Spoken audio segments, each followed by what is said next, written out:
আসসালামু আলাইকুম ওয়া রাহমাতুল্লাহ।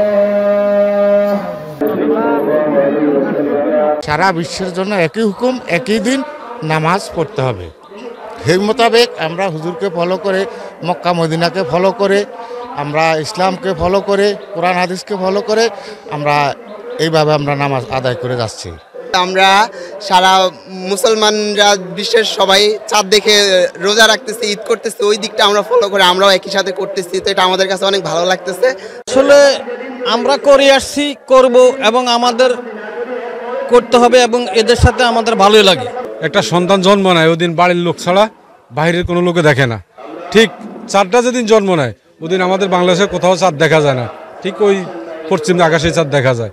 মনের একটা সার্টিফিকেট আছে না, বাস আমাদের আনন্দ অনুভব হয় যে আমরা তো আমাদের রোজা শেষ, আমরা ঈদ করতে পারি। হাজরা দরবার শরীফে আর আলা হযরত পীর সাহেব কালো আমার বাবাজান কিবলা রহমতুল্লাহ আলাই 1928 সাল থেকেই শরীয়তের এই গুরুত্বপূর্ণ বিধানটাকে উদ্ঘাটন করেছেন এবং সাদরার জমিনে চালু করেছেন।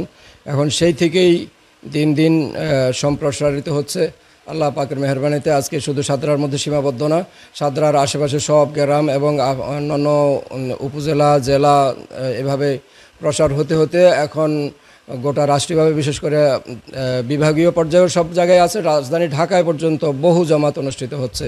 মূল বিধানটা হচ্ছে যে পৃথিবীর যে কোনো এক জায়গায় চাঁদ দেখা গেলে নির্ভরযোগ্য সূত্রে সংবাদটা পৌঁছলেই সবাই একযোগে ঈদ রোজা সহ যাবতীয় অনুষ্ঠানাদি পালন করতে হয় নির্ধারিত নিজস্ব স্থানীয় সময়ের সাথে মিল রেখে একই দিনে ও তারিখে। যে সিদ্ধান্তটা কিতাবে এভাবে এসেছে, ইজা সাবাত আল হিলালু ফি বালাদিন লাজিমা সাইরান নাস ফি সাইরা আখতারিদ দুনিয়া।